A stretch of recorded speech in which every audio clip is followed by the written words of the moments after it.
Bienvenue à tous. En ce jour particulier, je vous partage un petit morceau de mon bonheur, un bonheur paradoxal. Vous n'êtes pas sans savoir que je suis le fils aîné d'un corailleur. Si je plonge aujourd'hui, c'est pour lui rendre hommage. Je pourrais vous parler des heures de ce métier de guerrier de la mer, mais je ne le ferai pas. Si je n'avais jusque-là pas trop abordé ce sujet en vidéo, c'était par pudeur, car l'histoire est belle, mais tragique. Cependant, aujourd'hui, quelque chose a changé. Une belle rencontre, au hasard d'un appel, un lourd héritage remué, comme un trésor enfoui sous la vase du fond de la Méditerranée, celui de l'or rouge. Un corailleur, Monsieur François Palin, est venu doucement souffler sur une braise ardente au fond de mon âme, celle de la passion pour le corail. Quand le corail de récif protège nos continents et abrite la plus belle biodiversité, le corailleur met entre parenthèses sa vie et le monde entier pour récolter avec parcimonie le corail rouge des profondeurs. Seul, à des profondeurs à peine imaginables, chaque coup de marteline est réfléchi, mesuré et calculé afin de remonter ce joyau à la surface, tout en préservant la repousse de cet être vivant. Depuis la nuit des temps, le corail a toujours éveillé la convoitise chez l'homme, et il subit encore de nos jours un impitoyable braconnage de la part de ceux qui sont faibles face à l'appât du gain. Alors pourquoi le récolter, me diriez-vous? Punir sévèrement les braconniers qui ravagent les fonds immaculés de la mer Méditerranée en mettant volontairement de côté les conséquences implique aussi d'encadrer la pêche au corail d'une manière tout aussi sévère. À ce jour, sur la côte bleue, François est le dernier à avoir bénéficié d'une nouvelle autorisation de prélèvement. La mer représente un espace sauvage de découverte et d'inconnu. Elle est la source d'expériences troubles, à la fois merveilleuses et horribles. C'est un rêve et un cauchemar. En clair, elle ne participe pas de ce monde. Elle est un ailleurs et sa surface est une frontière à franchir, à la frontière entre la lumière et l'obscurité. Le corailleur cherche à repousser la limite de la narcose, cette ivresse des profondeurs qui fait perdre la consistance de ce monde qui apparaît déformé, fantastique, lunaire et irréel. La chasse du corail est ouverte et le sens du coup d'œil primordial.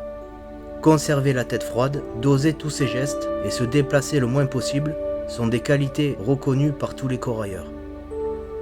À la lecture du sondeur, il doit deviner la roche, la branche, qu'il va aller chercher dans l'adversité de ce milieu qui n'est pas naturel pour l'homme. À peine le pied à terre, chaque branche est pesée, mesurée et déclarée aux autorités maritimes. Les 10 doigts de la main suffisent à compter le nombre de ces énigmatiques plongeurs qui possèdent une rare autorisation de prélèvement. Après la plongée, une épreuve se dessine, la négoce. Avant que les belles branches arrivent en Suisse et soient transformées en bijoux, et que les petits bouts de brindilles soient broyés par les Chinois pour en faire du corail reconstitué, le corailleur doit affronter un intermédiaire. Ce dernier a pour seul but de casser les prix pour faire un maximum de marge, parfois au détriment du respect. La négociation est longue, car oui, dans le monde du corail, les requins ne sont pas que dans la mer. J'ai donc été émerveillé de voir ce pêcheur de corail du Var qui fabrique lui-même ses bijoux. Sa boutique regorge de joyaux façonnés et polis à la main, où le seul prix proposé est celui de son travail. Je vous laisse admirer quelques instants cette profonde couleur rouge à la lueur du soleil.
pour moi, ce petit morceau de corail a une valeur bien plus inestimable au creux de ma main qu'au fond de la mer.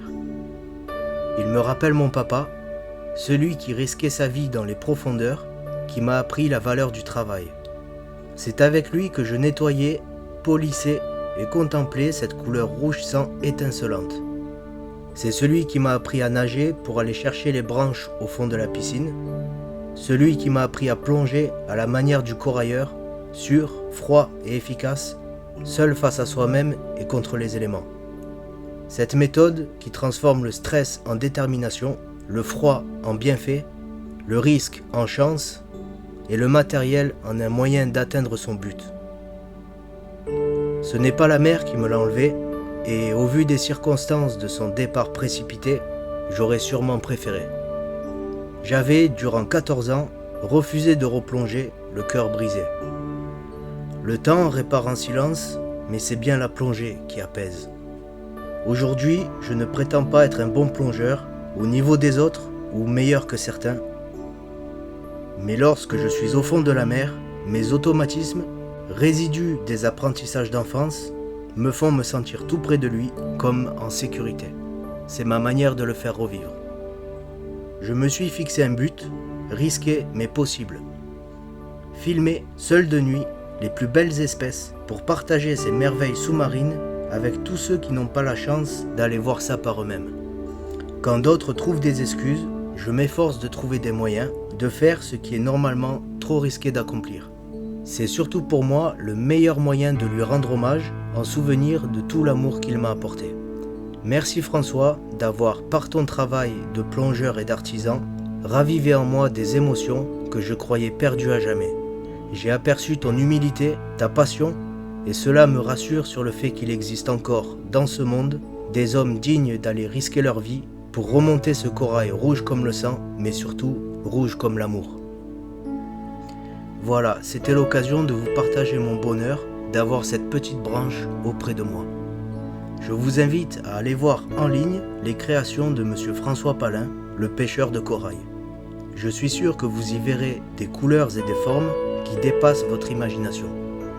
Que ce soit pour le corail rouge ou pour les éponges naturelles, les techniques de cueillette sont avant tout réfléchies pour garantir une repousse de l'espèce. Si nous respectons la création de Dieu, le temps suffit à effacer les traces de notre passage sur terre et sous les mers. En attendant, je vous prépare un beau film sur les merveilleuses créatures que j'ai croisées durant une de mes plongées nocturnes qui était jusque-là restée secrète. François m'a avoué qu'à l'époque de son ancien métier, si on lui avait dit qu'il serait un jour corailleur, il n'y aurait jamais cru. Pourtant, il fait aujourd'hui partie de ces rares personnes qui ont la chance d'exercer ce métier. Par cette vidéo, j'aimerais vous rappeler une chose. Il est possible d'arrêter de rêver sa vie et de commencer à vivre ses rêves. Prenez soin de vous, soyez prudents et à bientôt.